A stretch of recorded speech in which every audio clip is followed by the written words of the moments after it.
Hello friends, स्वागत है आप सभी का मेरे यूट्यूब चैनल वांगशियन टाइमलेस में।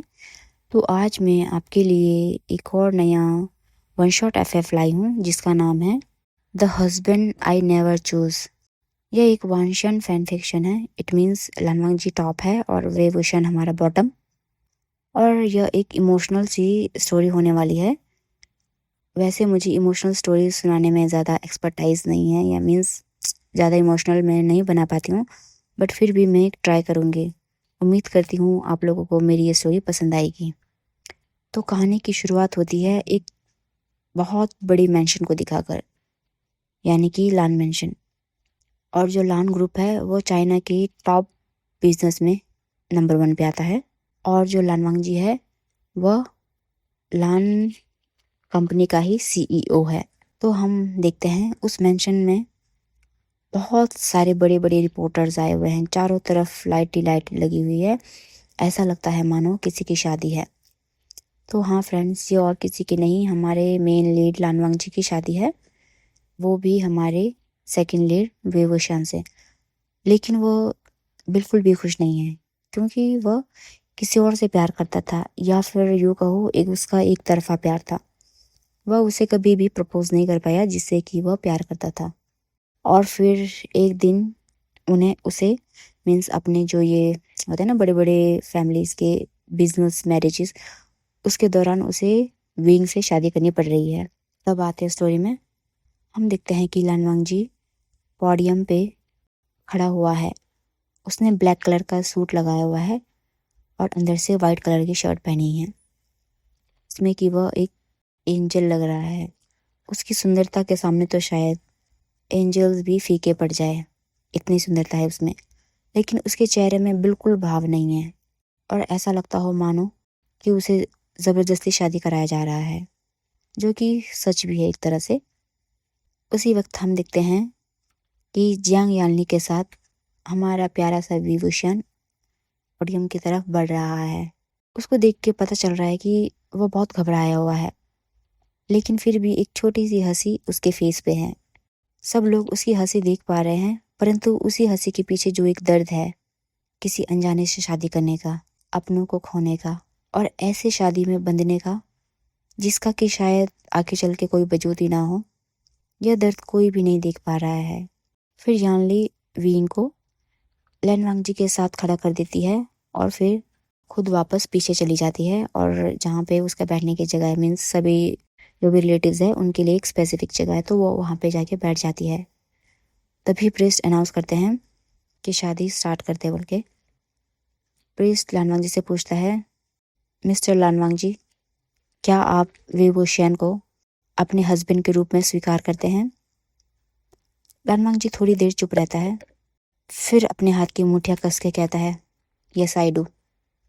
और यह उसने बहुत ही कोल्ड आवाज में कहा था, मीन्स बहुत कोल्ड।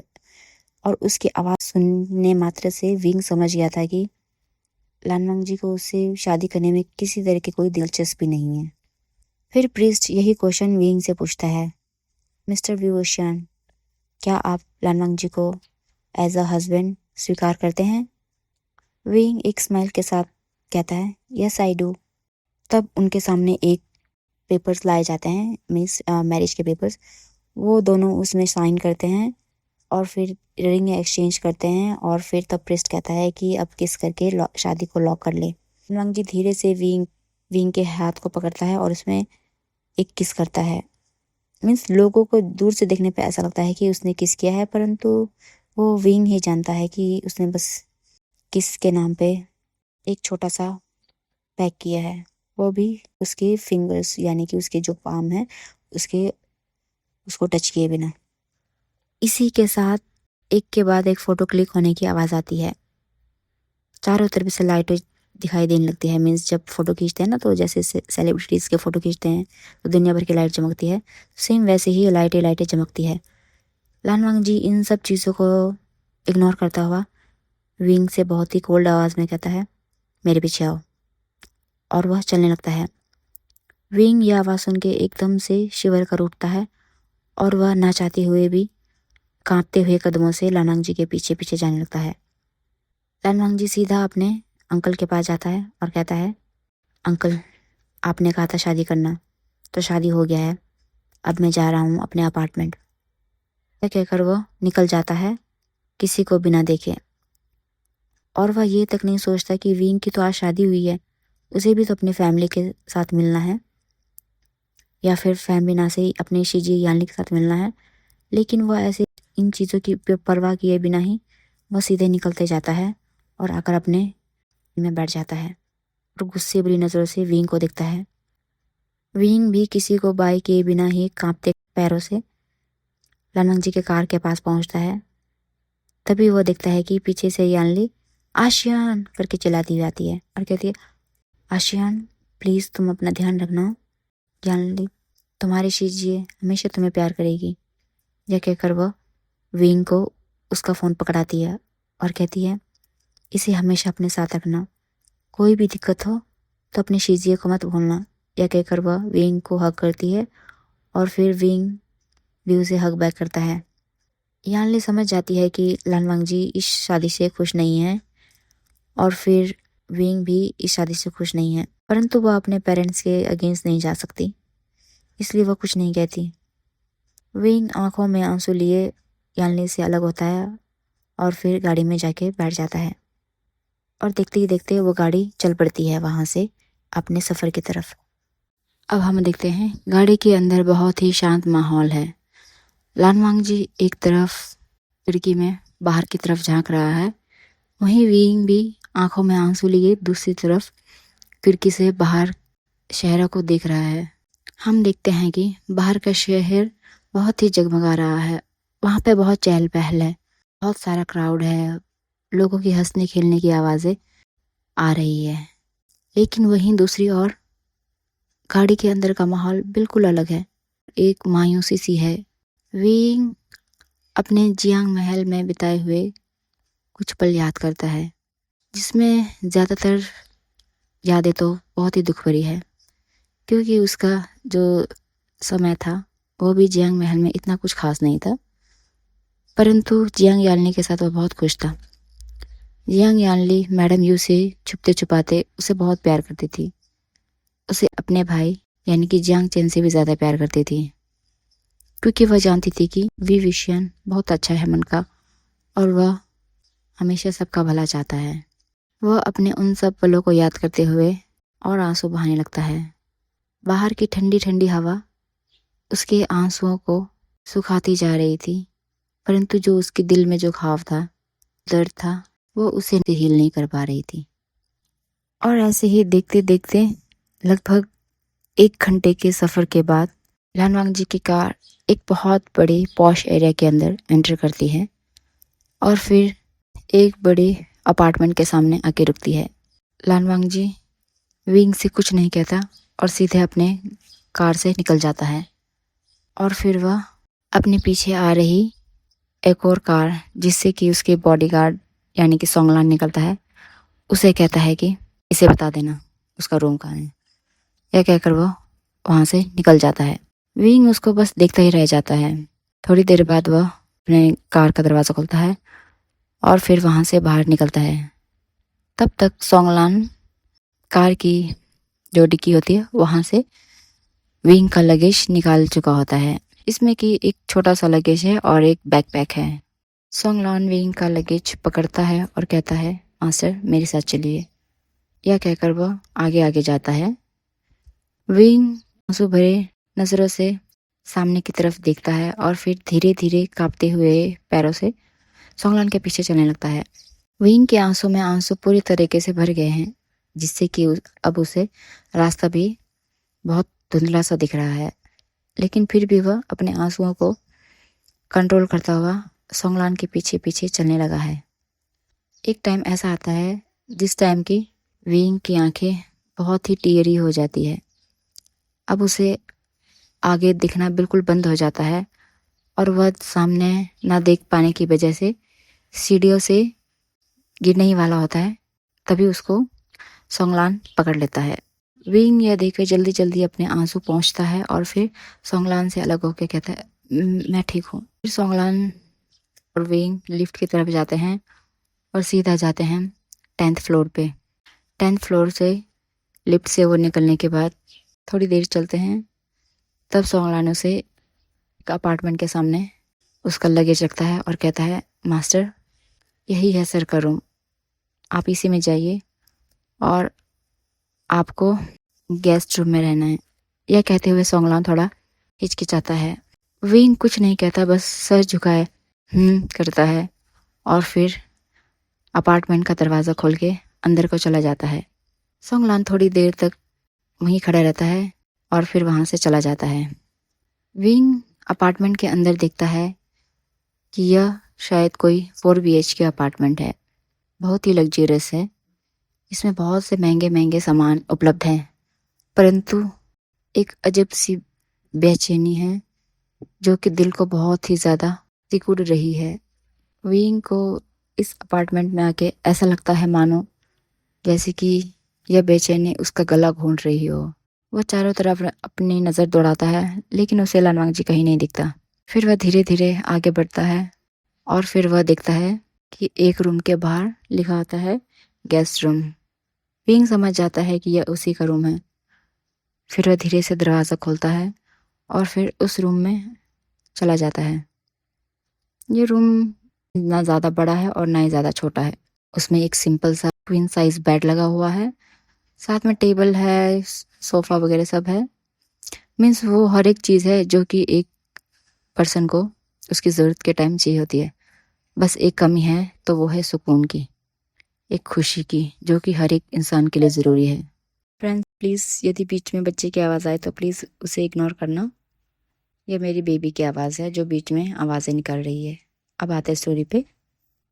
विंग अपना लगेज साइड में रखता है और फिर वहीं पे फ्लोर में बैठ जाता है और फिर रोने लगता है और कहता है, मैं इतना बदनसीब क्यों हूँ, मेरे साथ ही हमेशा ये सब क्यों होता है। मुझे लगा था शायद यह मैरिज एक बिजनेस मैरिज है, परंतु फिर भी थोड़ा सा अच्छे होने की मुझे उम्मीद थी। परंतु मैं कैसे भूल सकता हूँ कि मेरे नसीब में तो कभी खुशी लिखी ही नहीं है। जब मैं छोटा था तब मेरे माँ बाप मुझे छोड़ के चले गए। फिर जिन्होंने मुझे अडॉप्ट किया वो भी मुझे प्यार नहीं करते, और अब जिससे मेरी शादी हुई है वो तो शायद मुझे देखना भी नहीं चाहता। यह कहकर विंग ज़ोर ज़ोर से रोने लगता है, लेकिन विंग की आवाज़ कोई नहीं सुन पाता। उसका जो दर्द है कोई नहीं सुन पाता। वो उस कमरे में ही सिमट के रह जाता है और विंग ऐसे ही रोते रोते फ्लोर पे ही सो जाता है। विंग की नींद खुलती है सुबह के 5 बजे।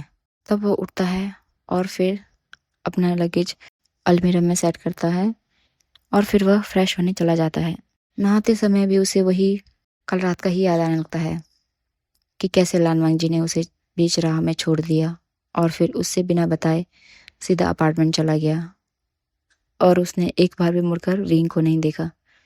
यह सोचती है विंग की आंखें फिर से भर आती है, लेकिन फिर भी विंग जैसे तैसे अपने आंसुओं को कंट्रोल करके फ्रेश होके नहा धो के बाहर आता है और फिर अपने कमरे से बाहर निकल के अपार्टमेंट की सफाई करता है और फिर लानवांग जी और अपने लिए ब्रेकफास्ट बनाने लगता है। वह मन में सोचता है कि लानवांग जी, मुझे पता है तुम मुझे अपना हस्बैंड नहीं मानते, लेकिन मैं पूरी कोशिश करूँगा तुम्हारा दिल जीतने की। यह कहकर वो अपना काम करने लगता है और लगभग 1.5 घंटे के अंदर विंग मॉर्निंग का ब्रेकफास्ट पूरा रेडी कर लेता है और उसके बाद वह दोबारा से क्लीन अप होने चला जाता है और फिर 8 बजे वह वापस आकर वही डाइनिंग एरिया में, मीन जो ब्रेकफास्ट एरिया है, वहाँ पे बैठ जाता है। तभी लानवांग जी पूरा रेडी होकर आता है, मीन्स ऑफिस जाने के लिए, और फिर वह ब्रेकफास्ट टेबल पे बैठ जाता है। लानवांग जी को खुद नहीं पता कि वो ब्रेकफास्ट टेबल पे क्यों बैठा, क्योंकि ना तो उसने खुद विंग से कहा था कि मॉर्निंग का ब्रेकफास्ट बनाना और ना ही उसे खुद आता बनाना। शायद उसे मन में एक उम्मीद थी कि विंग ब्रेकफास्ट बनाएगा। थोड़ी देर में विंग आता है और वह उन दोनों को खाना सर्व करता है। लानवांग जी बिना विंग की तरफ देखे अपना खाना खाने लगता है और खाना खाते ही बिना कुछ बोले वहाँ से उठकर चला जाता है। विंग का ये देखकर एक बार फिर से दिल दुखता है। वह आंखों में आंसू लेकर अपना ब्रेकफास्ट करता है और फिर ब्रेकफास्ट हो जाने के बाद वहाँ से टेबल से सभी बर्तन को ले जाता है और फिर उन्हें धो के रख देता है और वह दोबारा आके अपने रूम में बैठता है। अब वह पूरा अपार्टमेंट उसे खाने को दौड़ रहा है उसे कुछ समझ नहीं आता कि वो क्या करे, किससे बात करे, किससे अपने दिल की बात शेयर करे। वो कुछ नहीं समझ पाता, बस वह अकेले में रोता ही रहता है। तभी उसे अचानक किसी का कॉल आता है। वो अपना फ़ोन चेक करता है तो दिखता है वह नी हुसैन का फ़ोन था।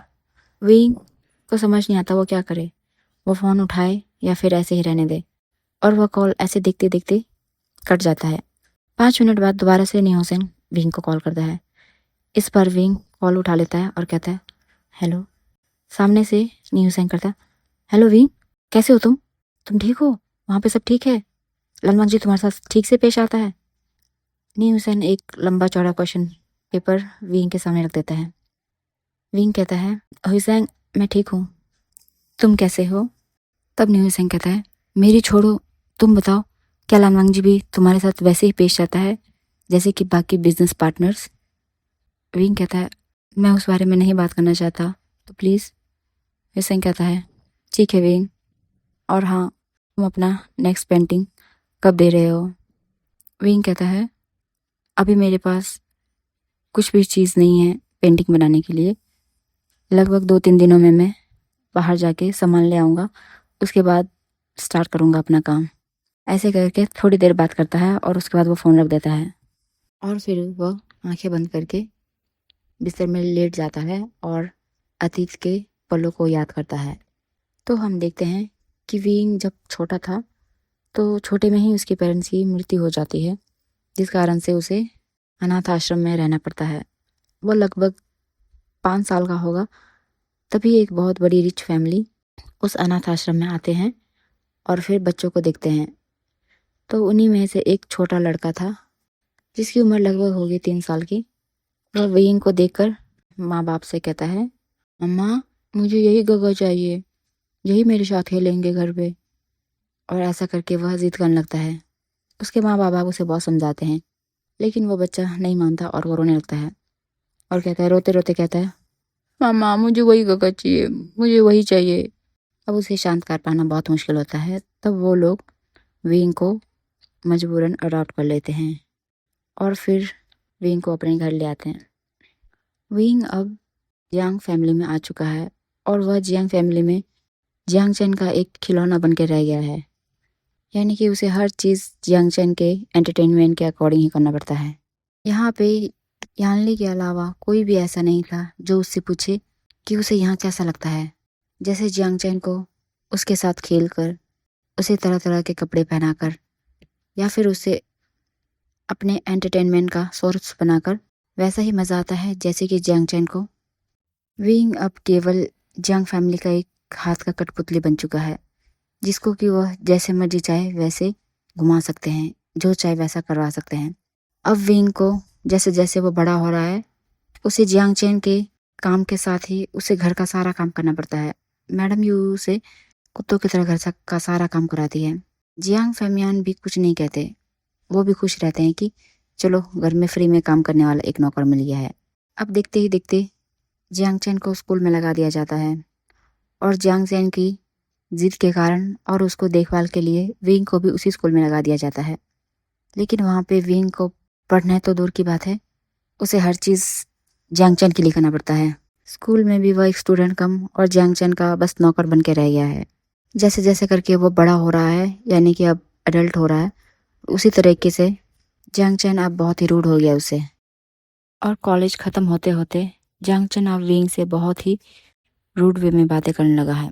पहले तो ऐसा होता था कि जियांग चैन विंग से हर काम कराता था, परंतु वह उससे अच्छे से बिहेव करता था, यानी कि उसको कभी कभी वह उसके पेरेंट्स से भी बचाता था और फिर थोड़ा थोड़ा फ्रेंड की तरह रहता था। लेकिन जब से उसने देखा है कि स्कूल के बाकी स्टूडेंट्स विंग से बहुत अच्छे से पेश आते हैं और टीचर्स भी विंग से बहुत खुश रहते हैं, तो यह देखकर उसे एक जलन से महसूस होती है, जिसको कि वह छिपा नहीं पाता। फिर वह विंग से बहुत ही ज़्यादा नफरत करने लगा है। उसकी नफरत इतनी बढ़ चुकी है कि वह अपने माँ बाबा से कह देता है कि विंग को अब कॉलेज भेजने की ज़रूरत नहीं है, वह अपना ध्यान खुद रख सकता है। ऐसा कहकर उसने विंग को उसके सेकेंड ईयर से कॉलेज से निकलवा दिया। लेकिन विंग चुपके चुपके, वो डिस्टेंस एजुकेशन होता है ना जिसको कि हम कॉरेस्पॉन्ड बोलते हैं, तो वैसे कॉलेज पढ़ता है ताकि किसी को पता ना चले। और फिर वह पार्ट टाइम जॉब करके अपने स्कूल का फीस ये सब भरता है। स्कूल में ही उसकी फ्रेंडशिप हो गई थी न्यू सेंग से, जो उसकी इन चीज़ों में हेल्प करता है। अब आते हैं बैक स्टोरी में। यह सोचते हुए विंग की आंखों से आंसू झलक पड़ते हैं। तभी विंग को दोबारा कॉल आता है तो वह देखता है वो यानली की होता है कॉल। विंग फ़ोन उठाता है और कहता है हेलो। यानली सामने से कहती है आशियान कैसे हो। विंग कहता है मैं ठीक हूँ शीजे, आप। यानली कहती है मैं भी ठीक हूँ। मैं और जिनजुशवान अब कोरिया में शिफ्ट हो रहे हैं। लगभग 5-6 साल हम वहीं रहेंगे, उसके बाद ही मैं आ पाऊंगी। तब तक तुम अपना ख्याल रखना प्लीज़ आशियान। यह सुनते विंग का दुनिया तो जैसे पूरी बिखर जाती है, क्योंकि एक यानली ही थी जो कि उसको अपनों की तरह ट्रीट करती थी। लेकिन वो कुछ नहीं कहता। वो कहता है ठीक है शीजिए, आप भी अपना ख्याल रखना। फिर यानली उसे कहती है आशियान कुछ भी प्रॉब्लम हो तुम मुझे कॉल करना, मैं तुम्हारा हमेशा साथ दूंगी। और फिर थोड़ी देर बाद वह कॉल रख लेती है। विंग को अब ऐसा लगता है मानो उसका इस दुनिया में कोई रहा ही नहीं है। वह अब हर तरफ से अकेला रह गया है। वहीं दूसरी तरफ हम देखते हैं लनवांग जी को उसके ऑफिस में। वही एक कोल्ड ऑरे के साथ अपना ऑफिस का वर्क कर रहा है। तभी उसके कैबिन में शुयांग आता है। शुयांग यहाँ पे लनवांग जी का असिस्टेंट है। वो कहता है सर आपकी जियांग्स के साथ मीटिंग है।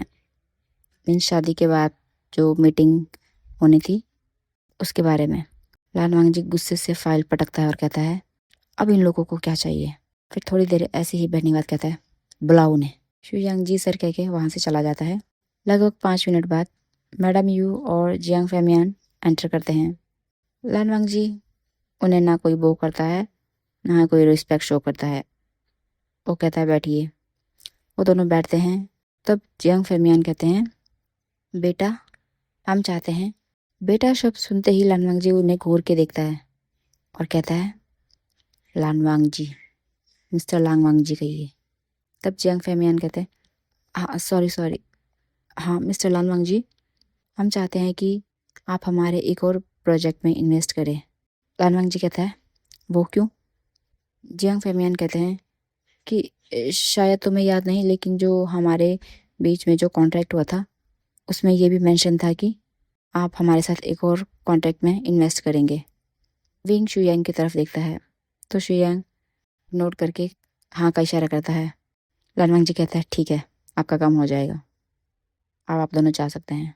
और फिर तब जियांग फेमियान और मैडम यू बाहर आ जाते हैं। बाहर आते ही मैडम यू कहती है इसकी अकड़ तो देखो। तभी जियांग फेमियान कहते हैं यू तुम रहने दो, इसका अकड़ का हमें क्या करना है।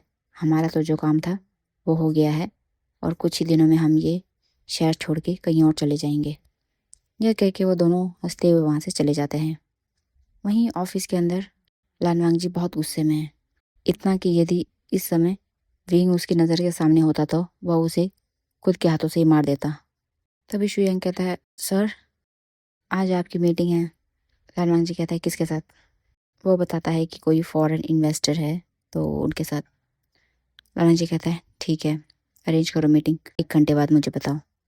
इस तरीके से लानवांग जी अपना गुस्सा यहाँ वहाँ निकालता है।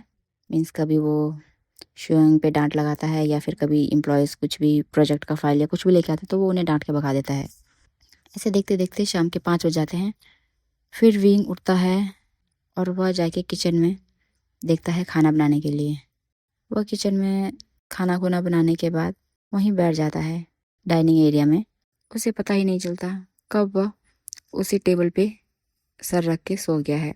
लगभग रात के 8 बजे जब उसे दरवाजे के खुलने की आवाज़ आती है तब वह देखता है कि लानवांग जी घर आ चुका है।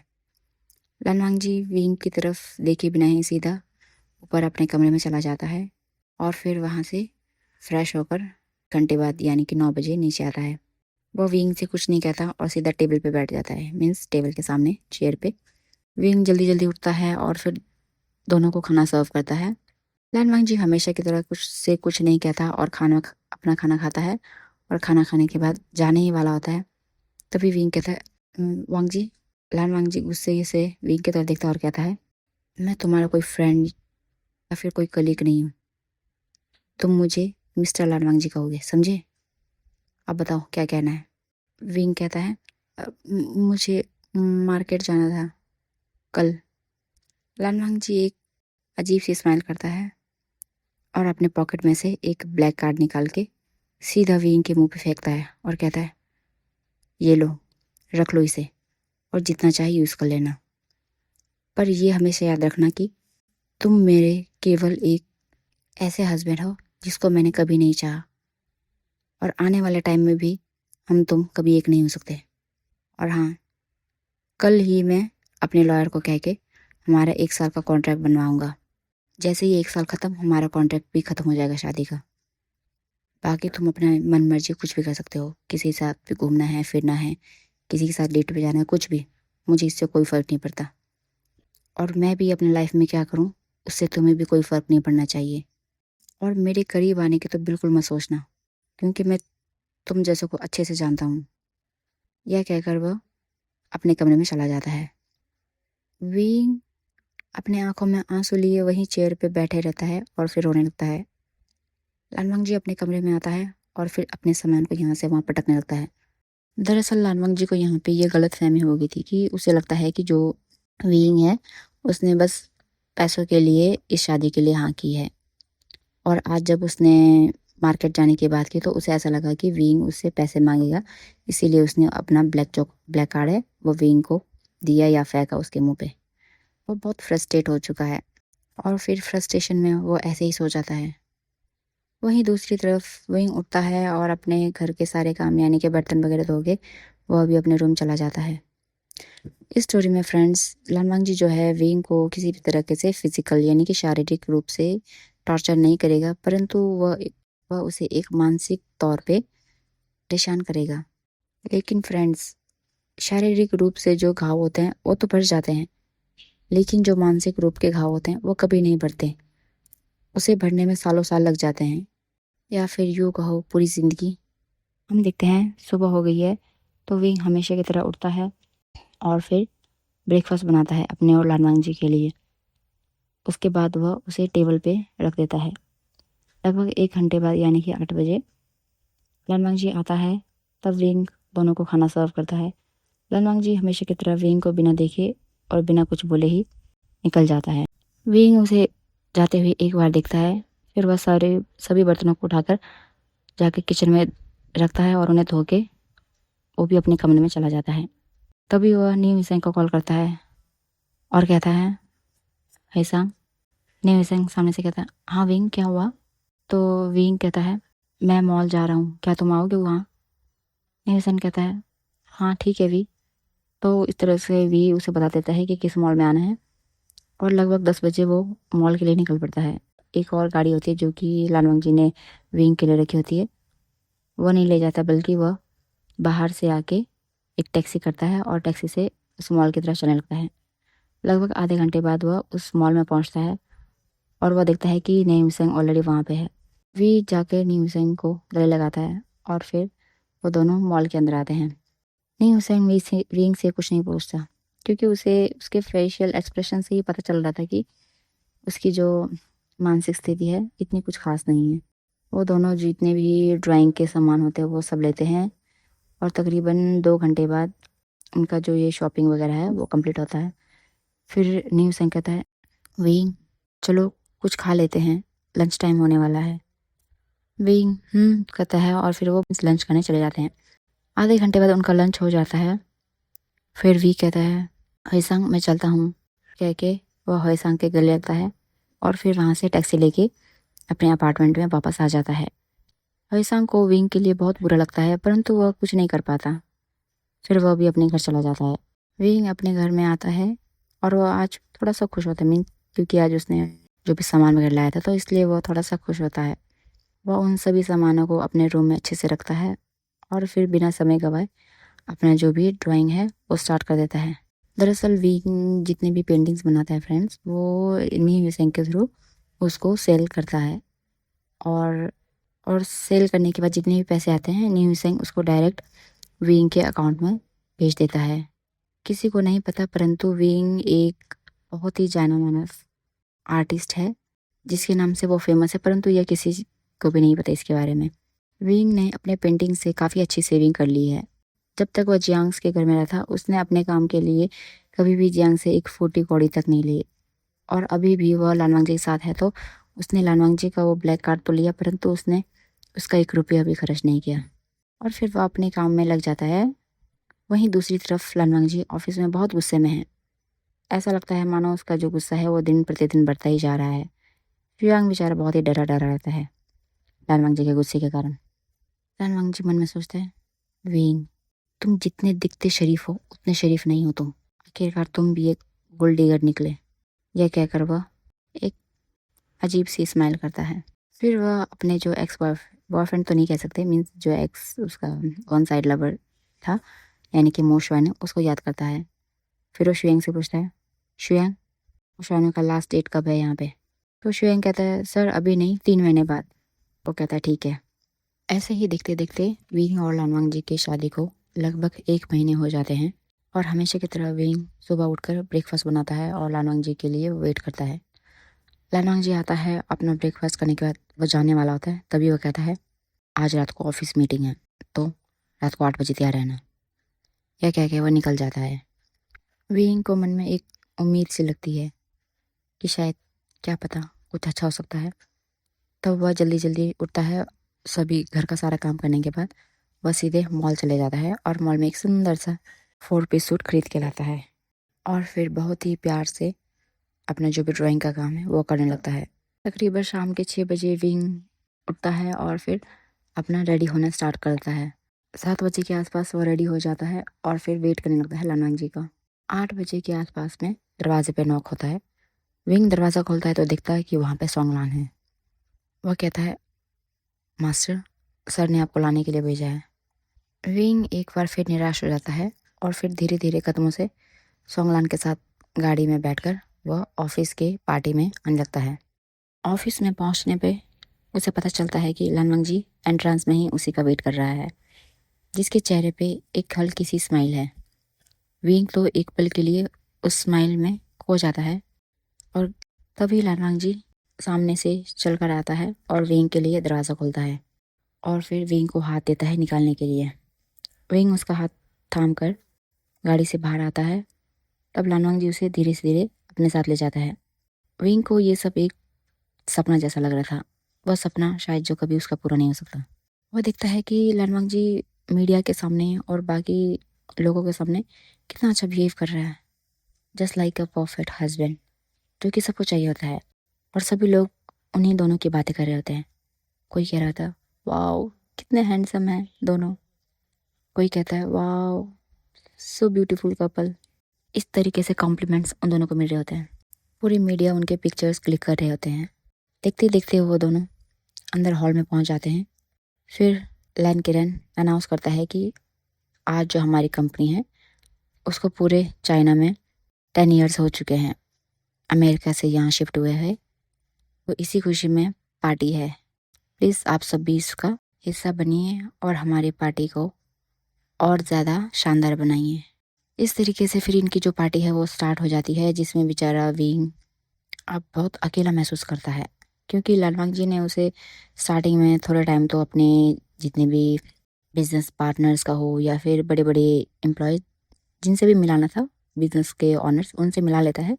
उसके बाद वो विंग को कहता है, इधर ही बैठे रहो, यह कह के वो चला जाता है और खुद तो पूरा पार्टी इंजॉय करने लगता है, लेकिन बेचारे विंग को वो वहीं सोफे पर बैठाए रखता है। विंग देखता है सभी लोग अपने में मस्त हैं, किसी को विंग की नहीं पड़ी। विंग की अडॉप्टिव फैमिली भी वहाँ पे है, जो कि दूर से विंग को देख के खुश हो रहे हैं। खुश मीन्स एक होता है ना चिढ़ाने वाला खुश, तो वैसे वाला खुश हो रहे हैं। जियांग चैन के तो विंग की ऐसी हालत देखकर खुशी का ठिकाना नहीं रहता। तभी वो विंग के पास आता है और कहता है, वी वुशियान, तुम्हें क्या लगा, क्या तुम हमारे घर से निकलने के बाद खुश रहोगे? तुम्हें नहीं पता, परंतु तुम एक कर्स हो, कर्स जो जिसकी भी जिंदगी में जाता है उसकी लाइफ में एक कर्स ला देता है। देखो तुम्हारी वजह से लानवांगजी भी कितना परेशान है। वह लोगों के सामने हंसने का नाटक कर रहा है, परंतु ये तुम जानते हो और वो जानता है कि तुम दोनों अपनी शादी से कितना खुश हो। यह कहता हुआ वह हंस के वहाँ से निकल जाता है। यह सुन के तो विंग की आंखें भर आती है। उसको समझ नहीं आता कि क्या करे। फिर वो मन में सोचता है, सही तो कहा है जियांग चैन ने, मैं सच में एक कर्स हूँ। इसीलिए शायद मेरे माँ बाप ने मुझे ही छोड़ दिया बचपन में ही, और फिर चंद पैसों के लिए इन्होंने भी तो मुझे लानवांग जी और उसके अंकल को बेच दिया। यानी कि यह सोचकर वो अपनी आंखें बंद करता है। तभी उसके करीब कोई आकर बैठता है, तो वो देखता है वो और कोई नहीं, न्यू सेंग है। न्यू सेंग उसके आंसू पोंछता है और कहता है, वी, मुझे पता है तुम इस शादी से खुश नहीं हो, तो तुम क्यों इस रिश्ते में बंधे हुए हो? तुम तलाक क्यों नहीं लेते लालवांग जी से? विंग न्यू सेंग की बातें सुन के रोने लगता है। तब न्यू सेंग उसे हाथ पकड़ के पार्टी से बाहर ले आता है। वी बाहर आके न्यू सेंग के गले लग के बहुत रोता है और कहता है, हुईसांग, मैंने सोचा था कि शादी के बाद क्या पता मेरी जिंदगी थोड़ी सी अच्छी होगी, लेकिन देखो, मैं तो हूँ ही मनुष्य, मेरे साथ कैसे अच्छा हो सकता है? लानवांग जी ने, तुम्हें पता है, शादी होने के बाद से एक शब्द भी मुझसे प्यार से नहीं कहा है। वो तो मेरे साथ ऐसे सलूकी करता है जैसे मानो कि मैं कोई गुनहगार हूँ जिसने कि बहुत बड़ा क्राइम किया है। मैं उसके साथ रहकर भी उस घर में अकेला हूँ। न्यू सांग, उस घर की दीवारें मुझे खाने को दौड़ती है, मुझे समझ नहीं आ रहा मैं क्या करूँ। या कह के वो फूट फूट के रोने लगता है। न्यू सांग अपने हाथों से विंग को, मीन्स उसकी पीठ पे सहलाने लगता है। भी हम देखते हैं दूर से लानवांग जी भी न्यू सेंग और विंग को देखता है, और फिर वह मन में सोचता है, अच्छा, तो तुम गोल्ड डिगर के साथ साथ एक बच्चलन भी हो। यह सोचकर वह गुस्से से अंदर आ जाता है। फिर न्यू सेंग कहता है, विंग, शांत हो जाओ, तुमने क्या सोचा है, क्या करना चाहते हो तुम? विंग थोड़ी देर तक शांत रहता है। फिर वह कहता है, लानवांग जी ने मुझे कहा है कि वह एक कॉन्ट्रैक्ट पेपर बनाएगा, मीन्स मैरिज का, जो 1 साल तक वैलिड होगा। उसके बाद हम दोनों के रास्ते अलग हो जाएंगे। न्यू सेंग कहता है, तो तुम सोच रहे हो कि तुम उसके साथ 1 साल तक रहोगे? जहाँ पे प्यार नहीं है, ना एक दूसरे की रिस्पेक्ट है, तो तुम वहाँ पे 1 साल कैसे रह सकते हो विंग? विंग कहता है, हुईसांग, मेरे पास और कोई ऑप्शन नहीं है, मैं कहाँ जाऊँ, किसके साथ रहूँ? हुईसांग कहता है, विंग, तुम अब वो पहले वाले विंग नहीं हो। तुम्हें पता है ना, तुम्हारी खुद की एक अलग पहचान है, और तुम्हारे पास इतने पैसे हैं कि तुम किसी भी कंट्री में आसानी से जा सकते हो और वहाँ पे रह सकते हो। फिर क्यों ये सब? विंग कहता है, नहीं हुई संग, मैं 1 साल तक रहना चाहता हूँ। ऐसे ही थोड़ी देर वो बातें करते हैं, फिर उसके बाद अंदर आ जाते हैं। विंग को अंदर आने पे पता चलता है कि लानवांग जी पार्टी से जा चुका है, उसे वहाँ छोड़ के। सोंगलान विंग के पास आता है और कहता है, मास्टर, सर जा चुके हैं, उन्होंने कहा है कि आप मेरे साथ आ जाइए। फिर विंग ने उसन को बाय करता हुआ सोंगलान के साथ जाता है और फिर अपने अपार्टमेंट की तरफ निकल पड़ता है। सोंगलान विंग को उसके अपार्टमेंट के बाहर छोड़ता है और फिर खुद अपने घर निकल जाता है। विंग जब अपार्टमेंट में एंटर होता है तो देखता है घर में पूरा अंधेरा है। फिर वह डरे डरे कदमों से अंदर बढ़ता है। तभी यानी कि उसके पैरों पे कुछ कांच सा चुभता है। वह लाइट जलाता है तो देखता है कि कांच का एक ग्लास टूटा हुआ है और लानवांग जी सोफे पर बैठा हुआ है और उसकी शक्ल बहुत ही डरावना है, वह बहुत गुस्से में है। लानवांग जी गुस्से से विंग की तरफ आता है और कहता है, मैंने तुम्हें क्या कहा कि तुम कुछ भी कर सकते हो? इसका मतलब तुम हर जगह मेरी बेइज्जती करते रहोगे? यह कहकर वह विंग के चीक्स को बहुत जोरों से दबाता है। विंग को समझ नहीं आ रहा कि लानवांग जी क्या बोल रहा है। तभी लानवांग जी कहता है, तुम्हारी हिम्मत कैसी हुई मेरे होते हुए किसी और के गले लगने की? मैं नहीं चाहता कि तुम जैसे बदचलन लोगों की वजह से मेरी रेपुटेशन खराब हो। आइंदा से मैंने तुम्हें अगर किसी के साथ भी देखा तो सोचना मैं तुम्हारी क्या हालत करूंगा। यह कहकर वह विंग को एक धक्का देता है और फिर चला जाता है। वह धक्के की वजह से विंग संभल नहीं पाता और उसका हाथ जाके सीधा उसी कांच पे लगता है, जिससे कि उसका हाथ कट जाता है और वहाँ पे ब्लीडिंग होने लगती है। विंग आंखों में आंसू लिए होता है और फिर वहीं बैठ जाता है। फिर वह रोते रोते कहता है, लालवांग जी, कब तुम मेरी भावनाओं को समझ पाओगे, और कब तुम ये समझ पाओगे कि जैसे तुम्हारे को फोर्स किया गया था शादी के लिए, वैसे ही मुझे भी फोर्स किया गया था। यह कहते हुए वह उठता है और फिर फर्स्ट एड किट से अपने वुंड को पहले क्लीन करता है और उसके बाद उनमें ड्रेसिंग कर देता है और किचन से झाड़ू और पेन लाके वो कांच सारा साफ कर देता है और उन्हें डस्टबिन में फेंक देता है। उसके बाद वो अपने रूम चला जाता है। वहीं दूसरी तरफ हम लानवांग जी को देखते हैं। उसे कुछ समझ नहीं आ रहा होता है कि उसे न्यू सेंग और विंग को गले लगाते देख के गुस्सा क्यों आ रहा है।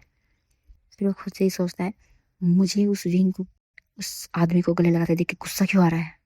मुझे उसके किसी दूसरे के साथ होने से क्या फ़र्क पड़ता है और मुझे क्यों फ़र्क पड़ रहा है? यह सोचते हुए वह अपना सामान जो भी है कमरे का इधर उधर पटकने लगता है। उसी टाइम पे लानवांग जी के फ़ोन पे कॉल आता है तो वो देखता है वो लैंसी चैन का कॉल होता है। तब लानवांग जी फ़ोन उठाता है और फिर कहता है हेलो। सामने से लैंसी चैन कहता है लानवांग जी, तुम पार्टी छोड़ के क्यों चले गए और मास्टर वी को अपने साथ क्यों नहीं लेके गए? तुम दोनों के बीच में सब कुछ ठीक है ना? तभी लानवांग जी कहता है गगा, मैं थोड़ा सा फ्रेश एयर लेना चाहता था इसीलिए मैं बाहर आ गया था और मैंने सोंगलान को कह दिया था कि वो विंग को लेके आए। इतना कहकर लानवांग जी चुप हो जाता है। लैंसी चैन लानवांग जी से कहता है और तुम्हारे और मास्टर वी के रिश्ते कैसे हैं? लानवांग जी कहता है गगा, आपको पता है कि हमारी शादी कैसे हुई है, तो अब आप इससे क्या उम्मीद कर सकते हैं? लैंसी चैन कहते हैं वांग जी, जो भी हो वो आप तुम्हारा हस्बैंड है, तुम्हें ये बात हमेशा याद रखनी चाहिए और तुम्हें अपने रिश्ते को एक मौका ज़रूर देना चाहिए। लानवांग जी ठीक है गा कहता है और फिर गुड नाइट कह के फ़ोन रख देता है। और हाँ फ्रेंड्स, इसमें जो लैंसी चैन है वो कंपनी में, उसको मीन्स बिजनेस में उसे कोई इंटरेस्ट नहीं है, इसलिए वो एक प्रोफेसर है। तो आज कंपनी के सक्सेस पार्टी के लिए ही वो पार्टी में आया था। तब उसे लैन कुरन के द्वारा पता चला कि लानवांग जी ऑलरेडी पार्टी छोड़ के जा चुका है। बैक टू द स्टोरी, हम देखते हैं कि विंग अपने कमरे में एक कोने में बैठा हुआ है और उसके हाथ में एक पेंटिंग है, शायद उसके पेरेंट्स की है, लेकिन ये पेंटिंग एक फेसलेस पेंटिंग है। मीन्स इसमें फेस नहीं दिखा क्योंकि विंग ने बचपन से अपने पेरेंट्स को नहीं देखा। फेसलेस पेंटिंग बनाया है उसने। वह उस पेंटिंग पे हाथ फेरता है और फिर उसे गले में लगाकर रोने लगता है और कहता है माँ बाबा, मुझे भी आप लोगों के साथ आना है, मैं भी आप लोगों के साथ रहना चाहता हूँ। यहाँ पे कोई भी मुझसे प्यार नहीं करता, सभी मुझसे नफरत करते हैं। यह कहते हुए वह वैसे ही रोने लगता है और लगभग 1 घंटे बाद वह अपने बिस्तर में आता है और सो जाता है। विंग और लानवांग जी के दिन अब ऐसे ही गुजरते जाते हैं। लगभग और 1 महीना बीत जाता है, यानी कि ऑलमोस्ट 2 महीने बीत चुके हैं उनकी शादी को हुए। तभी आज सुबह ब्रेकफास्ट करने के बाद विंग डरते डरते लानवांग जी से कहता है सर, आज मेरा बर्थडे है, तो क्या प्लीज़ आप आज थोड़ा जल्दी आ सकते हैं? लानवांग जी कुछ नहीं कहता और सीधा निकल जाता है रूम से। विंग को पता नहीं, एक उम्मीद होती है कि शायद लानवांग जी आएगा। वह घर का सारा काम करने के बाद जाता है घर से बाहर और फिर अपार्टमेंट के ही जो भी एक बेकरी शॉप है वहाँ से एक छोटा सा केक लाता है और थोड़ी बहुत डेकोरेशन का सामान, कैंडल वगैरह ये सब लेके आता है। फिर वह अपने और लानवांग जी के लिए डिशेस बनाने लगता है। 5 बजे तक वो सारा काम ख़त्म करके रेडी होके बैठ जाता है लानवांग जी का वेट करने।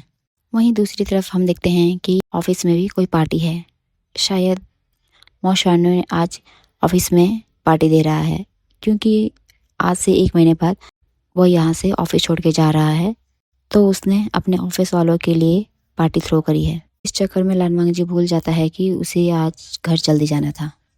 मौशानु इस पार्टी में अपने जो भी फियांसे है उसे भी बुलाता है, जिसको देखकर लानवांग जी को ज़्यादा जेलस वगैरह फील तो नहीं होता, बट स्टिल यह है कि अगर यार आपका कोई क्रश हो और वह अपने उनसे या उसके साथ हो तो ऑब्वियस सी बात है, थोड़ी बहुत जलन तो हो ही जाती है। तो इसी जलन के चक्कर में लानवांग जी थोड़ा बहुत ड्रिंक कर लेता है और फिर इस तरह वह पार्टी एंजॉय करने लगता है। देखते ही देखते रात के 11 बज जाते हैं। वहीं विंग लानवांग जी का वेट करते करते वहीं पे सो जाता है और जब उसकी आँख खुलती है तो वह देखता है कि रात के 11 बज चुके हैं। घर पूरा अंधेरे में डूबा हुआ है। वह उठता है और फिर लाइट जलाता है और उसकी आंखों से आंसू बहने लगते हैं।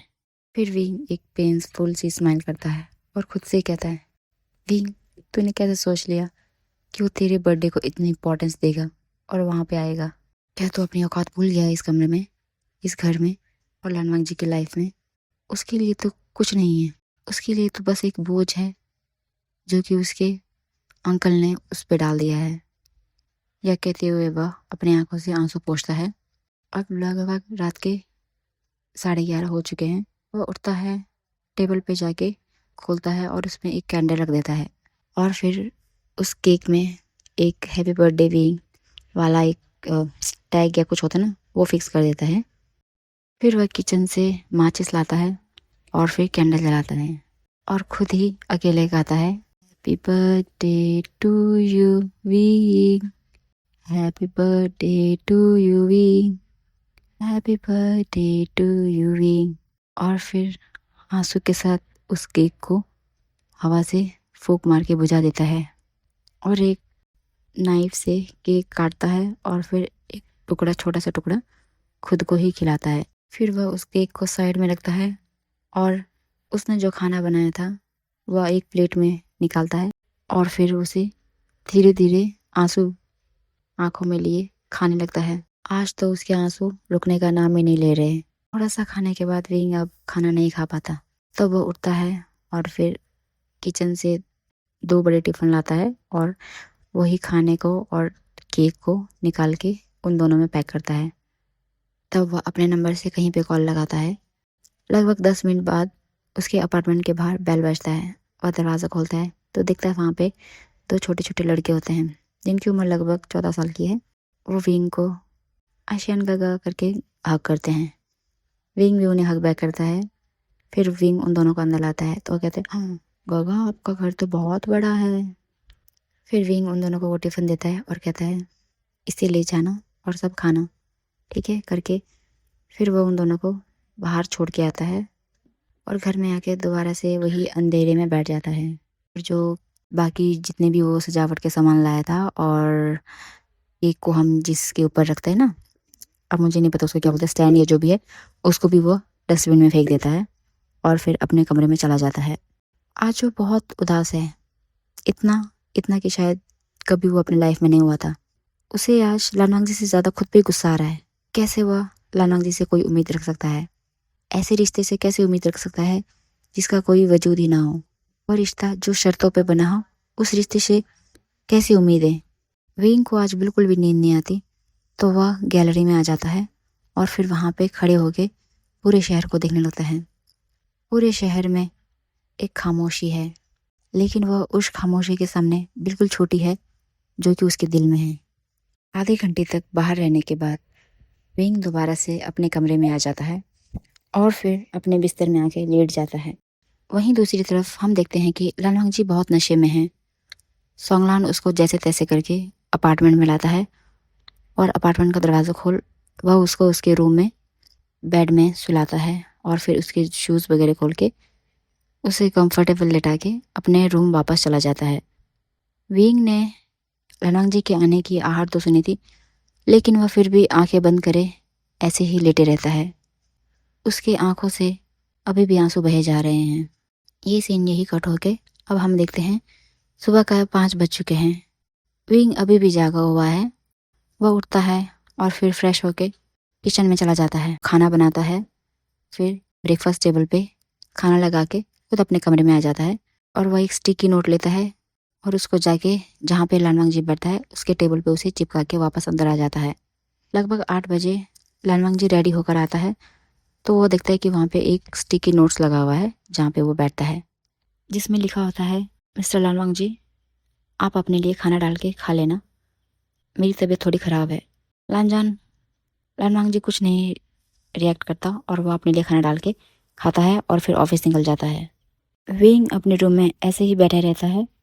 अब हम देखते हैं शाम हो गई है तो विंग खाना बना लेता है और सेम वही स्टिकी नोट दोबारा से वैसे चिपका देता है। लानवांग जी ऑफिस से आता है और फिर फ्रेश होके नीचे डिनर टेबल पे आता है तो उसे दोबारा वही स्टिकी नोट मिलता है।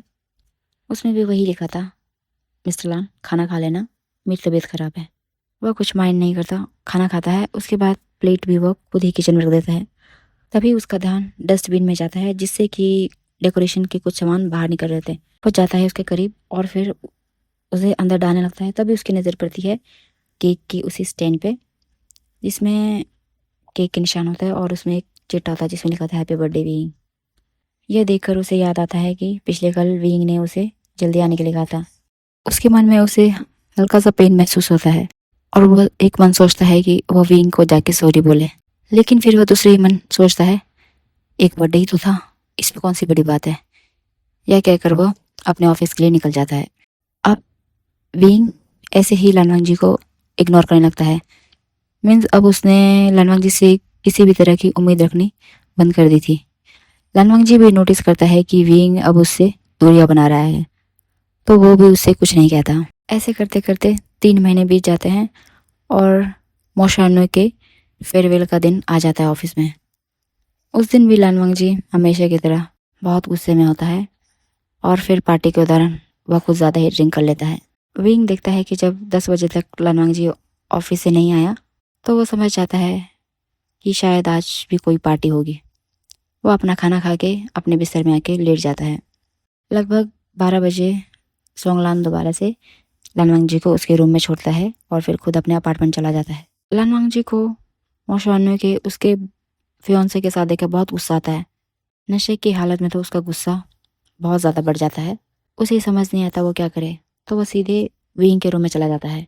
तभी लानवांग जी अंदर देखता है कि विंग बहुत ही आराम से सो रहा है। उसे देखकर उसको और भी ज़्यादा गुस्सा आता है। वह देखता है कि विंग के टेबल पे एक ग्लास है और साथ में एक जग रखा हुआ है पानी का। वो पानी का जग लेता है और सीधा विंग के मुंह पे फेंक देता है। जैसे ही विंग पानी को अपने फेस पे महसूस करता है वो एकदम घबरा के उठता है।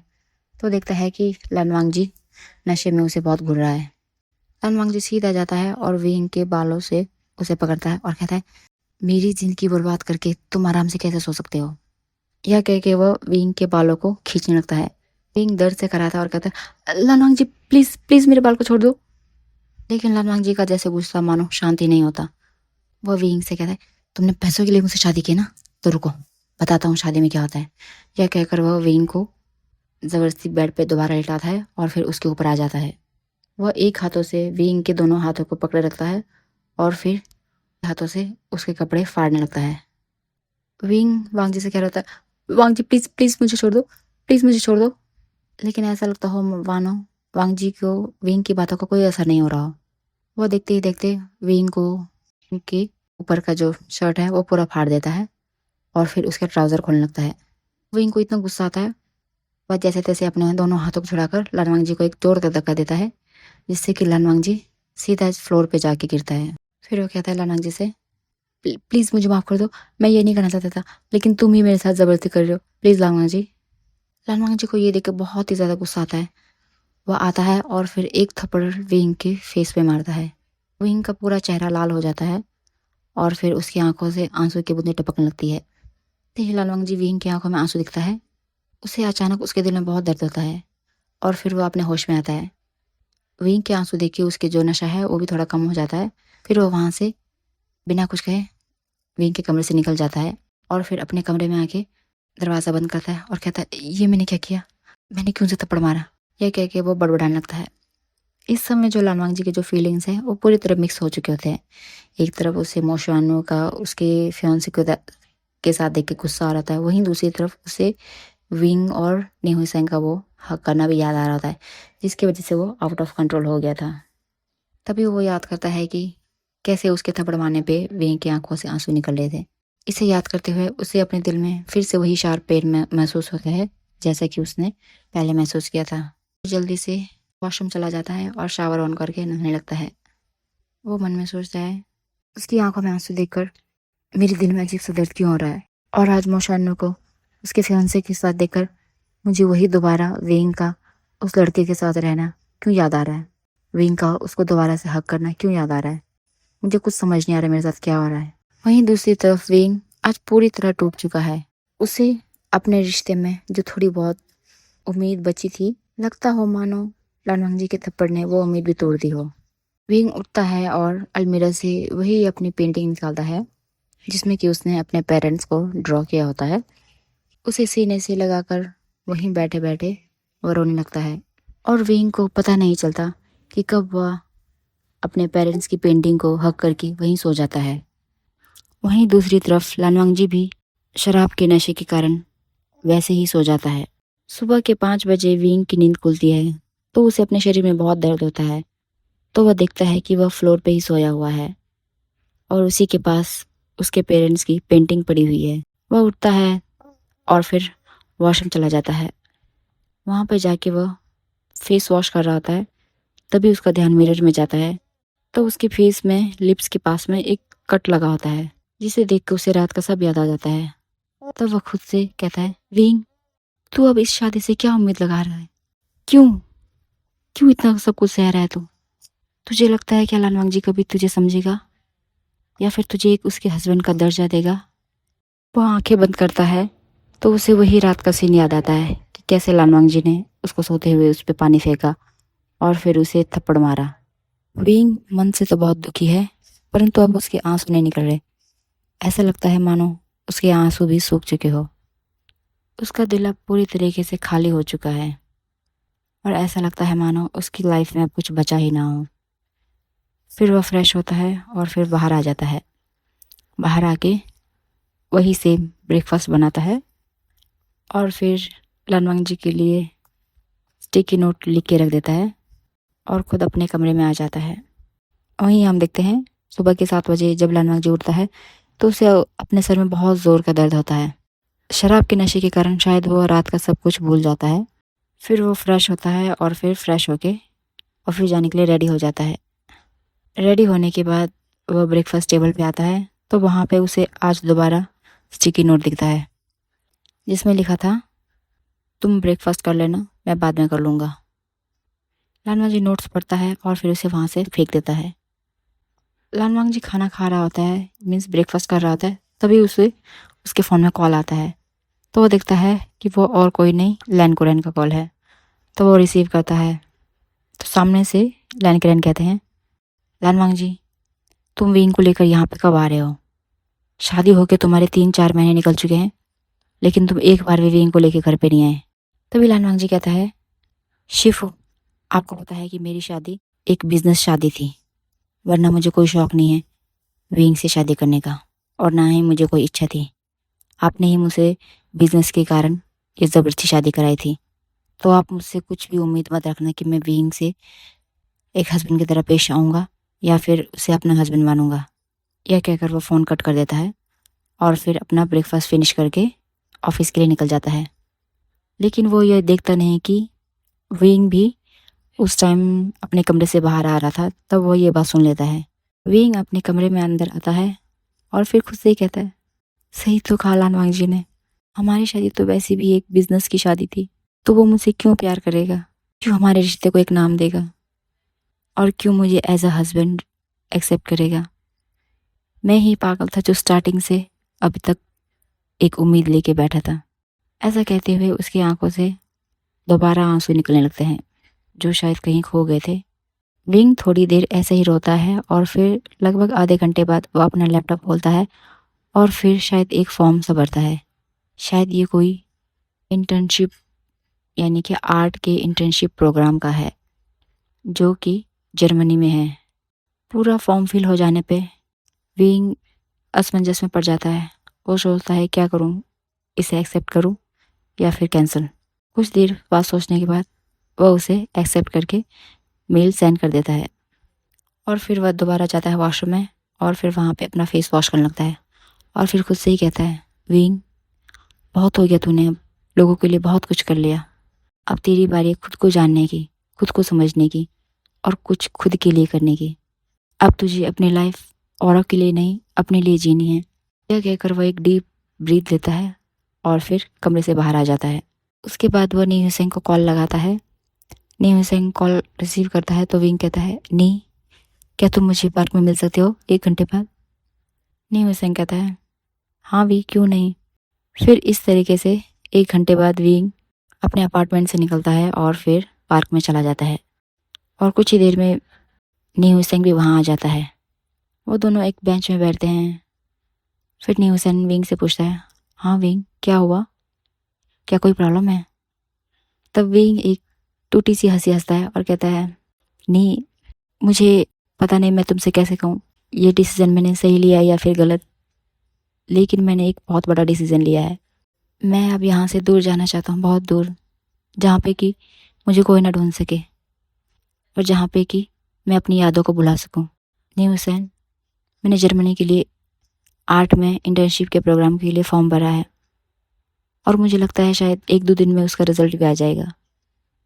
यदि ये रिजल्ट पॉजिटिव रहा तो मैं जर्मनी चला जाऊँगा हमेशा के लिए, फिर मैं दोबारा मुड़ के कभी नहीं देखूँगा।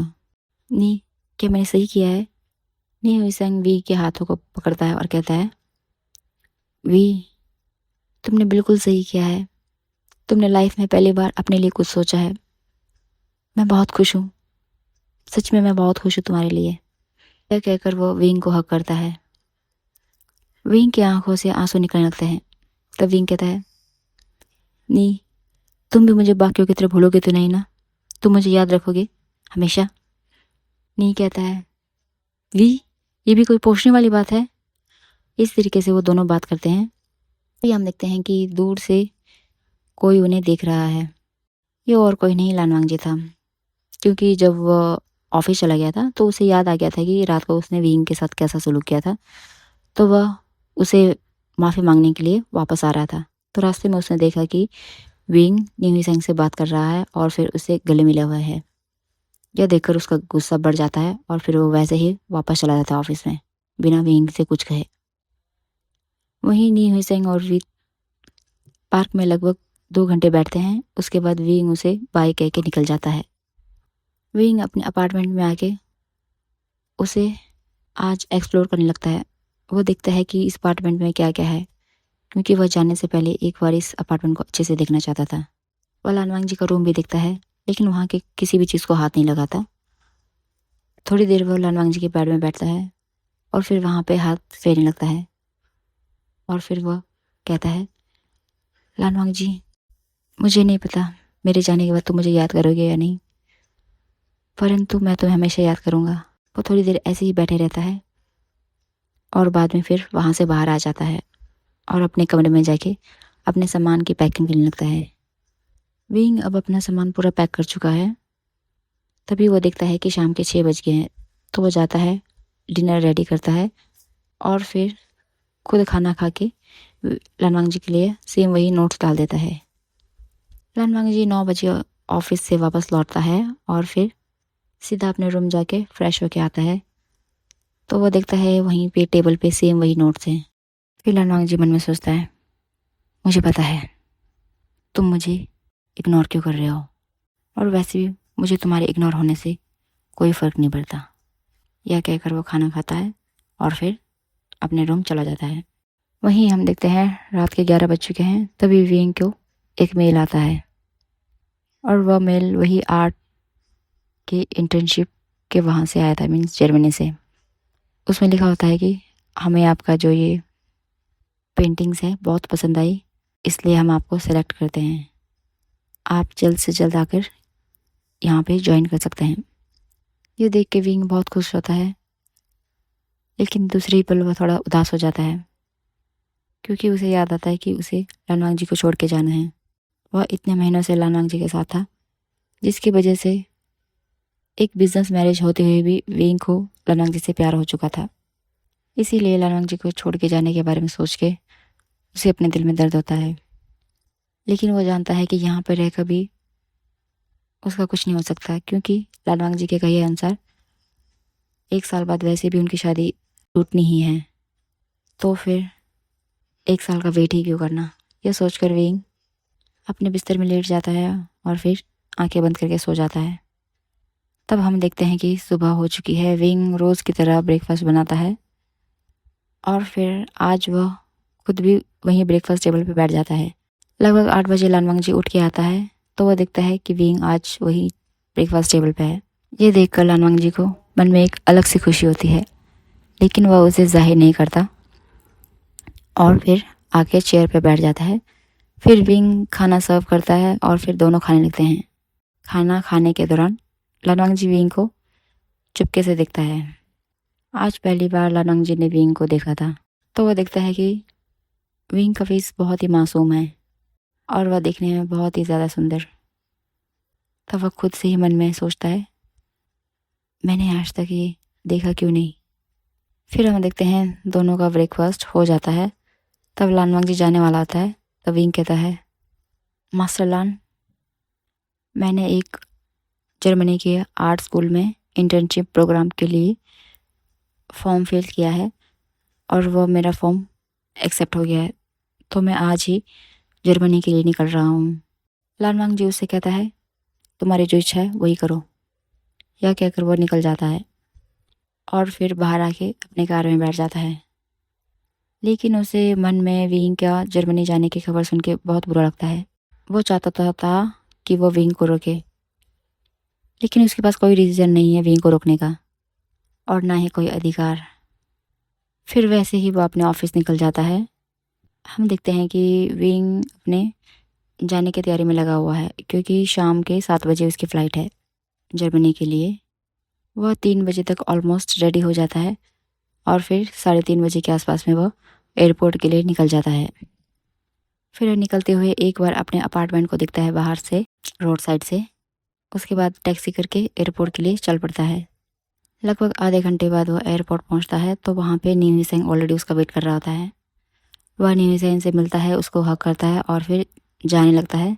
तो उसे एक उम्मीद होती है कि शायद लानवांग जी आएगा, लेकिन उसकी उम्मीद वैसे ही टूटती है जैसे कि हमेशा टूटा करती थी, यानी कि लानवांग जी नहीं आता और वह वैसे ही टूटे दिल से अपने फ़्लाइट में बैठकर जर्मनी के लिए निकल पड़ता है। वहीं हम देखते हैं कि लानवांग जी आना तो चाहता था, परंतु ऑफिस में बहुत ही इम्पोर्टेंट मीटिंग आने की वजह से वह नहीं आ पाता। और फिर शाम को 8 बजे वह अपने ऑफिस से घर पहुंचता है तो वह देखता है कि फ्रिज पे एक स्टिकी नोट रखा हुआ है। इसमें लिखा होता है कि मिस्टर लान, मुझे पता है आप मुझसे प्यार नहीं करते और मेरी जाने की खबर सुन के आप बहुत ही खुश हुए होने। मेरी तरफ से ये आपको एक तोहफा है जो मैं अफोर्ड कर सकता था। आप अपनी लाइफ में हमेशा खुश रहना। मैं आइंदा से कभी आपके लाइफ में इंटरफेयर नहीं करूँगा और ना ही कभी आपको परेशान करने दोबारा आऊँगा। आपका अपना विंग। विंग के ये नोट्स पढ़ के लानवांग जी की आंखों से अचानक आंसू निकल आते हैं। उसे उसके मन में बिल्कुल खालीपन सा लगता है और उसे ऐसा लगता है मानो उससे उसकी ज़िंदगी से छिन रही हो। वह बस स्टिकी नोट्स लेके अपने रूम में चला जाता है और फिर काफ़ी देर तक उसी स्टिकी नोट्स को देखता रहता है और वही लाइन रिपीट करते रहता है। वही लाइन उसके कानों में विंग की आवाज़ में गूंजने लगती है। लानवांग जी को कुछ समझ नहीं आता। वो मन से सोचता है कि मुझे तो खुश होना चाहिए कि वह खुद चला गया, हमें डाइवोर्स करने की ज़रूरत नहीं पड़ी, लेकिन मुझे अलग सा दर्द क्यों हो रहा है मेरे सीने में। ऐसा दर्द तो मुझे मोशानो के खोने पर भी नहीं हुआ था। फिर वह ज़्यादा नहीं सोचता और फिर फ्रेश होने चला जाता है और फिर फ्रेश होके वह डिनर टेबल पे आता है। वह देखता है कि विंग ऑलरेडी डिनर बना के गया था तो वह खाना लेता है और फिर खाने लगता है, लेकिन खाना खाते हुए भी उसे विंग की याद आती है। थोड़ा सा खाना खाकर वह दोबारा अपने रूम में चला जाता है और फिर सोने का ट्राई करता है। वहीं दूसरी तरफ हम देखते हैं कि विंग जर्मनी पहुंच चुका है और उसने एक छोटा सा अपार्टमेंट भी लिया है अपने उसी आर्ट कॉलेज के सामने, जहाँ से वह इंटर्नशिप करेगा। वह अपना सारा सामान एक जगह पे रखता है और फिर फ्रेश होके बिना कुछ खाए सो जाता है। हम देखते हैं कि विंग भी लानवांग जी को वहाँ से बहुत याद करता है और लानवांग जी तो अब विंग को हद से ज़्यादा याद करने लगा है। अब उसे विंग का जो एहसास था वो आने लगा है कि विंग उसकी लाइफ में क्या इम्पोर्टेंस रखता था। जब वो विंग के करीब था तो उसने कभी विंग को इतनी इम्पोर्टेंस नहीं दी, लेकिन विंग के जाने के बाद उसे पता चल रहा है कि विंग उसकी लाइफ में क्या था। ऐसे ही दिन बीतते जाते हैं और लगभग 15 दिन ऐसे ही निकल जाते हैं। लानवांग जी ने विंग को इंस्टाग्राम पे फॉलो करके रखा था तो वो देखता है कि विंग अपने वहाँ पे कॉलीग्स के साथ, अपने क्लासमेट्स के साथ बहुत खुश है। डेली उसके स्टेटस के लिए अपडेट्स आते रहते हैं, जिनमें कभी वो मॉल में घूम रहा होता है अपने फ्रेंड्स के साथ या फिर कभी पार्टी में या फिर बहुत जगह, जिसे देखकर लानवांग जी को दिल में अजीब सा दर्द होता है और वो सोचता है क्या विंग यहाँ पे कभी खुश नहीं था। फिर वही खुद को आंसर देता है, वो खुश होता भी कैसे, मैंने कभी उसे खुश होने का कोई रीज़न ही नहीं दिया। ऐसा सोचकर उसकी आंखों से आंसू की बूंद टपकती है। फिर वो बिस्तर पे लेट जाता है और ऐसे ही हमारे वांगशन के दिन देखते देखते गुजर जाता है और लगभग 1 महीना गुजर जाता है। लानवांग जी को विंग की अब बहुत ज़्यादा याद सताने लगती है। उसे रियलाइज़ हो जाता है कि मो शानू से जो वो प्यार करता था वो एक प्यार नहीं था, वो बस एक अट्रैक्शन था जो कि उसे मो शानू से हुआ था। प्यार तो उसे विंग से हुआ था, जो कि उसे समय रहते समझ नहीं आया। और विंग के जाने के बाद वह समझ पाया है। अब हम देखते हैं कि विंग और लानवांग जी की शादी होकर 6 महीने हो चुके हैं और लानवांग जी और विंग को अलग हुए लगभग 2 महीने गुजर चुके हैं। इन 2 महीनों में लानवांग जी ने विंग को बहुत मैसेज लिखे, बहुत कॉल्स किए, लेकिन सामने से कोई जवाब नहीं आया। ऐसा करते करते और 1 महीने बीत जाता है। लानवांग जी को अब समझ नहीं आता वो क्या करे, तो वो फिर एक बार अपने गगा यानी कि लान चैन को कॉल करता है। फिर वह उसे सब कुछ बताता है कि उसे उसके और विंग के बीच में क्या था और अब क्या हो गया है। लैंसी चैन कहते हैं मैं तुमसे मिल के बात करना चाहता हूँ। फिर वह एक कैफ़े में मिलते हैं। तब लैंसी चैन लानवांग जी से कहता है, वांग जी क्या तुम मास्टर वी से प्यार करते हो? यदि प्यार करते हो तो तुम्हें उनसे मिलने जाना चाहिए, क्योंकि हर चीज़ हम फ़ोन में बयान नहीं कर सकते। मुझे पता है वो तुमसे प्यार करते हैं, लेकिन वह तुमसे इतनी जल्दी नहीं मानेंगे। तुम्हें उन्हें जाके मनाना होगा, मना के उन्हें वापस लाना होगा। मुझे यकीन है तुम मास्टर वी को मना लोगे। लानवांग जी अपने आंखों में आंसू लिए लैंसी चैन से कहता है, गगा क्या सच में विंग मान जाएगा? लैंसी चैन लानवांग जी के कंधे पे अपना हाथ रखते हैं और कहते हैं, हाँ वांग जी, मुझे विश्वास है तुम पे कि तुम उसे मना लोगे। मैं तो कहता हूँ तुम कल ही निकल जाओ मास्टर वी के लिए। फिर वो दोनों भाई वहाँ से अलग हो जाते हैं और लानवांग जी रोम में आके अपने लिए फ़्लाइट बुक करता है जर्मनी के लिए, और सुबह की फ़्लाइट में ही वह जर्मनी निकल जाता है। विंग जब अपने कॉलेज जा रहा होता है तो वो देखता है कि लानवांग जी उसी के अपार्टमेंट के बिल्डिंग के नीचे खड़ा हुआ है। विंग को एक पल ऐसा लगता है मानो यह कोई सपना हो, और वह उसी के करीब जाता है। करीब जाने पर उसे पता चलता है कि यह कोई सपना नहीं है, ये वाकई में लानवांग जी है। लानवांग जी को देखकर विंग की आंखों से आंसू आने लगते हैं। तब वह टूटी हुई आवाज़ में लानवांग जी से कहता है, मिस्टर लान, आप यहाँ? लानवांग जी कहता है, वी मुझे माफ़ कर दो। तुम्हारे जाने के बाद मुझे रियलाइज़ हुआ कि मैं कितना गलत था अपनी फीलिंग्स को लेके। मैं कितना गलत था तुम्हारे लिए, और मैं कितना गलत था अपने लिए और हमारे रिश्ते के लिए। प्लीज़ मेरे साथ वापस चलो। विंग एक टूटी सी हंसी हंसता है और कहता है, मिस्टर लान, आपको क्या लगता है आपकी 4 बोल मेरे दिल के जो जख्म है उसको भर सकते हैं? आपने जो मुझे दुख दिया है, मुझे जो मानसिक पीड़ा दी है, वो इससे दूर हो जाएंगे? यह कहकर विंग वहाँ से चला जाता है। लानवांग जी विंग को जाते हुए देखता है और उसकी भी आंखों से आंसू निकलने लगता है। अब हम देखते हैं शाम के 4 बजे विंग जब अपने कॉलेज से वापस लौट रहा होता है तो वह लानवांग जी को दिखता है, जो कि अभी भी सेम उसी जगह में खड़ा था जो कि सुबह। विंग उसके पास आता है और कहता है, मिस्टर लान, आप यहाँ पे क्यों खड़े हैं? आप यहाँ से क्यों नहीं गए? लानवांग जी कहता है, विंग मुझे नहीं पता तुम मुझे माफ़ करोगे या नहीं करोगे, लेकिन मैं हमेशा तुम्हारे साथ रहना चाहता हूँ। एक बार जो मैंने गलती की है मैं अब उसे नहीं दोहराना चाहता। विंग कुछ बोले भी नहीं अपने अपार्टमेंट में चला जाता है। लानवांग जी भी उसके पीछे पीछे आता है और विंग के ही साथ वाले अपार्टमेंट में मीन्स चला जाता है। मीन्स कि लानवांग जी ने भी सेम अपार्टमेंट में अपना रूम लिया हुआ है। अब लानवांग जी का ये डेली रूटीन हो गया था, विंग को उसके कॉलेज तक छोड़ना, फिर कॉलेज से उसे रिसीव करने जाना, बिन बोले विंग के साथ उसके लिए कहीं पे भी चल जाना। मीन्स वो विंग और वो बातें नहीं करते थे, लेकिन हमेशा हर जगह साथ जाते थे, चाहे वो पार्क हो, चाहे शॉपिंग हो, चाहे कहीं भी हो, वो बिन बोले ही एक दूसरे के साथ चल पड़ते थे। ऐसे ही करते करते लगभग 1 महीने वे बीत जाते हैं। फिर हम देखते हैं विंग अपने कॉलेज में था। छुट्टी हो जाने पे वो देखता है कि बाहर बहुत बारिश हो रही है, लेकिन लानवांग जी अम्ब्रेला लेकर विंग का वेट कर रहा था और वह पूरी तरीके से भीग चुका था। विंग दौड़ा दौड़ा आता है और कहता है, लानवांग जी क्या कर रहे हो तुम यहाँ पे? तुम्हें पता भी है कितनी बारिश हो रही है? तो लानवांग जी कहता है, हाँ विंग मुझे पता है, तभी तो मैं तुम्हें लेने आया हूँ। फिर विंग लानवांग जी को खींचता हुआ रेन शेटर के अंदर आता है और वो दोनों थोड़ी देर ऐसे ही रहते हैं और लगभग आधे घंटे बाद जब बारिश रुक जाती है तो वो दोनों अपने अपार्टमेंट की तरफ जाने लगते हैं। वही हमेशा की तरह बिना एक दूसरे से बात किए। अब तो लालवांगजी विंग को सुबह उठकर ब्रेकफास्ट बनाकर भी पैक करके दिया करता है और लंच भी दिया करता है उसके कॉलेज के लिए। ऐसे करते करते 2 महीने और गुजर जाते हैं।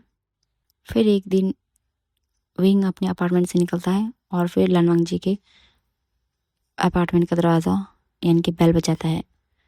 लालवांगजी वहाँ से बाहर निकलता है तो विंग उसे ऊपर टेरिस पे लेके जाता है और फिर उसको अपने सामने खड़ा करता है और कहता है, लालवांगजी आप ये सब क्यों कर रहे हैं? मुझे नहीं लगता कि मैं आपको कभी माफ़ कर पाऊँगा। हालांकि मैं आपसे बहुत प्यार करता हूँ और शायद आपकी जगह मेरी लाइफ में और कोई नहीं ले सकता, लेकिन आपने जो मुझे दुख दिया है, जो दर्द दिया है, शायद मैं वो कभी भूल नहीं पाऊँगा। और इस समय आपका दुख दर्द इतना ज़्यादा है कि आपका प्यार उससे उस चीज़ को बैलेंस नहीं कर पा रहा है। मैं चाह कर भी आपके साथ जाने के लिए अपने मन को नहीं मना पा रहा हूँ। लालवांगजी ये सुनकर विंग को ज़ोर से हक करता है और कहता है, प्लीज़ विंग मुझे एक चांस दे दो। मैं तुमसे वादा करता हूँ तुम्हें अपने डिसीजन पे कभी रिग्रेट नहीं होगा, प्लीज़ भी। यह कहकर लालवांगजी रोने लगता है। फिर विंग कहता है, ठीक है लालवांगजी, मैं तुम्हें एक मौका ज़रूर दूंगा, लेकिन मैं तुमसे ये वादा नहीं कर सकता कि मैं तुमसे वैसे ही प्यार कर पाऊंगा जैसे कि पहले किया करता था। यह सुनकर लालवांगजी कहता है, वही बस मुझे इतना ही काफ़ी है, तुम्हारा साथ ही काफ़ी है मेरे लिए। इस तरीके से वो फिर हक ब्रेक करते हैं और फिर दोनों डिसीजन लेते हैं कि दोनों चाइना वापस जाएंगे। एक हफ्ते बाद विंग का जो इंटर्नशिप था वो भी ख़त्म हो जाता है और फिर दोनों वापस चाइना आ जाते हैं। अब से हम देखते हैं लगभग 2 साल बाद का सीन, जिसमें हम देखते हैं विंग सो रहा है और लगभग रात के 12 बजे है। तभी अचानक उनके अपार्टमेंट का दरवाज़ा बहुत ज़ोर ज़ोर से नॉक होता है। विंग डर जाता है और वो डरते हुए लालवांगजी से कहता है, लांजा देखो कोई दरवाज़ा बहुत ज़ोर से बजा रहा है। फिर लालवांगजी कहता है, विंग डरो नहीं, चलो चल के देखते हैं कौन है। बाहर आते हैं तो देखते हैं बाहर बहुत अंधेरा है। लालवांगजी विंग से कहता है, विंग तुम यहीं रहना, मैं दरवाज़ा खोलने जाता हूँ। यह कहकर वह दरवाजे की तरफ जाने लगता है। तभी अचानक से पूरे रूम की लाइट्स ऑन होती है तो विंग देखता है वहाँ पे बहुत ही सुंदर डेकोरेशन किया हुआ है। तभी आवाज़ आती है, happy birthday to you, happy birthday to you, happy birthday to you Wing, happy birthday to you. तो जी हाँ, इसमें हमारे पूरे लैंड मेंबर्स ने और यान ने मिलकर विंग को सरप्राइज पार्टी थ्रो की थी और जिसका कि 1 एंड ओनली क्रेडिट जाता है हमारे प्यारे लालवांगजी को। विंग को ये देख के आंखों में आंसू आ जाते हैं और वो जाके सीधा लालवांगजी को हक करता है और कहता है, थैंक यू लांजा, मुझे इतना बड़ा सरप्राइज़ देने के लिए थैंक यू। लालवांगजी मुस्कुराता है, फिर वह उसे केक के सामने लाकर वो केक कट करता है और फिर बहुत प्यार से लालवांगजी विंग को केक खिलाता है और फिर विंग भी लालवांगजी को केक खिलाता है और इस तरीके से सभी लोग बहुत इंजॉय करते हैं और हमारा वन शॉट एफएफ यहीं ख़त्म होता है। तो मिलते हैं आपसे नेक्स्ट एफएफ में, तब तक के लिए बाय।